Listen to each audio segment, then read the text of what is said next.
Hello guys, welcome back to my channel. आज का हमारा टॉपिक है Peacock Wiseman hypothesis. Peacock Wiseman ने हाइपोथेसिस दी थी, एक परिकल्पना की थी पब्लिक एक्सपेंडिचर को लेकर 1961 में। बहुत ही इम्पोर्टेंट हाइपोथेसिस है। यहाँ से क्वेश्चन अक्सर यूजीसी नेट एग्ज़ाम में पूछे जाते हैं। और इन्होंने क्या कहा था अपने हाइपोथेसिस में, पब्लिक एक्सपेंडिचर को लेकर क्या इफ़ेक्ट पड़ता है जब गवर्नमेंट अपने टैक्सेस को रेज करती है अपने एक्सपेंडिचर को पूरा करने के लिए। इन सब को आज हम डिस्कस करेंगे। Peacock Wiseman hypothesis focus on the pattern of public expenditure.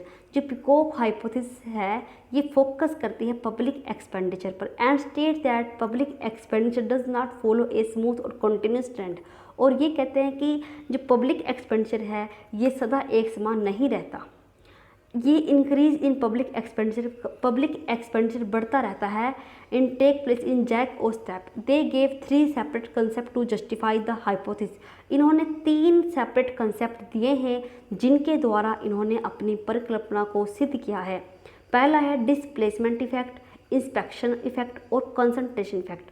एक क्वेश्चन हमारा यहाँ से बनता है एग्जाम में कि पिकॉक वाइजमैन ने इस हाइपोथेसिस को कब दिया। ये दिया 1961 में। ये क्वेश्चन भी पूछा जा चुका है। और दूसरा क्वेश्चन हमारे एग्जाम में ये बनता है कि कौन से इन्होंने 3 इफेक्ट दिए थे अपनी हाइपोथेसिस में। फर्स्ट डिस्प्लेसमेंट, इंस्पेक्शन और कंसंट्रेशन। यहाँ से क्वेश्चन अक्सर पूछे जाते हैं और इन्हें ही आज हम डिस्कस करेंगे। विस्थापन यानी कि डिस्प्लेसमेंट। जब देश में किसी प्रकार की इमरजेंसी हो जाती है, मान लो कोई वॉर हो चुका है कंट्री में, वॉर जैसे करंट टाइम में अब चाइना के साथ वॉर था, तो गवर्नमेंट ने क्या किया, इंडिया की राफेल परचेज किए फ्रांस से और कितने हैवी खर्चे उस पर करने पड़े। तो इतने बड़े खर्चे जब एकदम गवर्नमेंट के ऊपर आ जाते हैं तो गवर्नमेंट को अपनी आय बढ़ानी पड़ती है। गवर्नमेंट की आय कहाँ से होती है? टैक्सेस से होती है। तो गवर्नमेंट क्या करती है? टैक्स को बढ़ाती है। और इन टैक्स को बढ़ाने से जब पुराने टैक्स से नए टैक्स की तरफ गवर्नमेंट शिफ्ट होती है, यही होता है डिस्प्लेसमेंट इफेक्ट। शिफ्ट होने से क्या इफेक्ट पड़ता है इकोनॉमी को? यही होता है डिस्प्लेसमेंट इफेक्ट। जब देश में किसी प्रकार की इमरजेंसी हो जाती है और सरकार को अपनी आय बढ़ाने के लिए टैक्स बढ़ाना पड़ता है, टैक्स रेट को बढ़ाने को ही विस्थापन बोलते हैं। पुराने टैक्स से न्यू टैक्स की ओर बढ़ना ही विस्थापन होता है। According to Peacock Wiseman hypothesis due to some social और अदर डिस्टर्बेंस। ये कहते हैं कि सोशल और इकोनॉमी में सोशल और अन्य किसी प्रकार के डिस्टर्बेंस हो जाते हैं और इन डिस्टर्बेंस को पूरा करने के लिए गवर्नमेंट को क्या करना पड़ता है? इंक्रीज़ करना पड़ता है अपने एक्सपेंडिचर को। एंड जो एग्जिस्टिंग पब्लिक रेवेन्यू है वो पूरा नहीं हो पाती, तब उसे अपनी इनकम को बढ़ाना पड़ता है गवर्नमेंट को। Displacement effect. When a social disturbance occur the government raise taxes to increase revenue and increase public expenditure.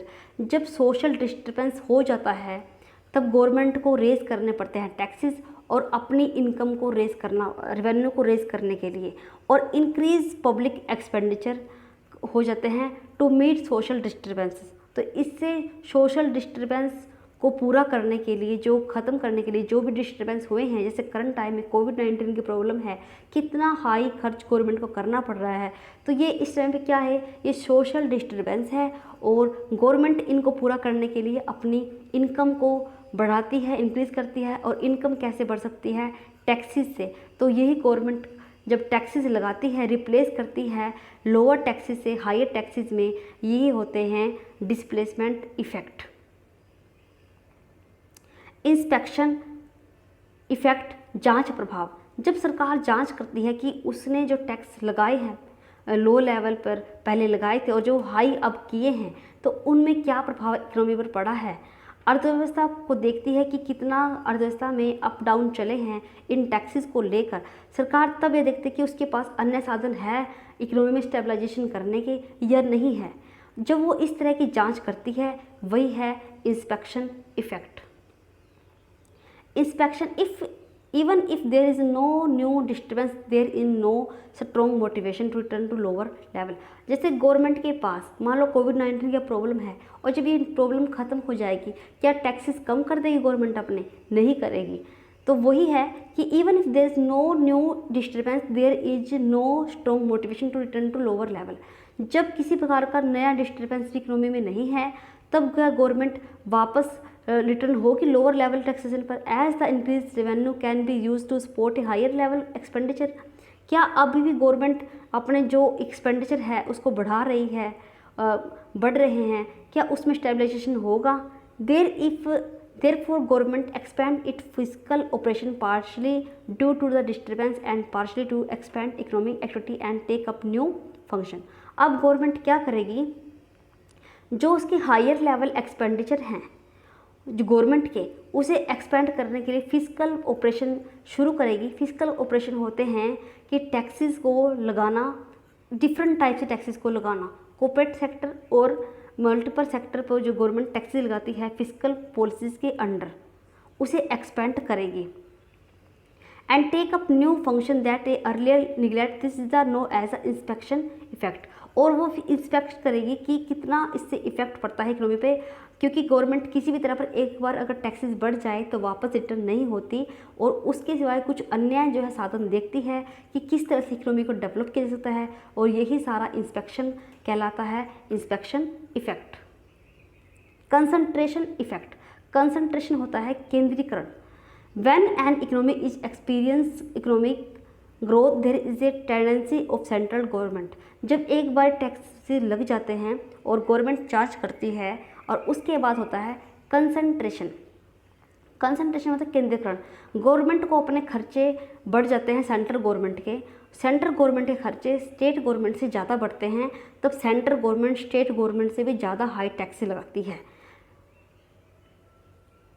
faster rate than the state government and local government activities. This is known as the concentration effect. It is related to political setup of the country.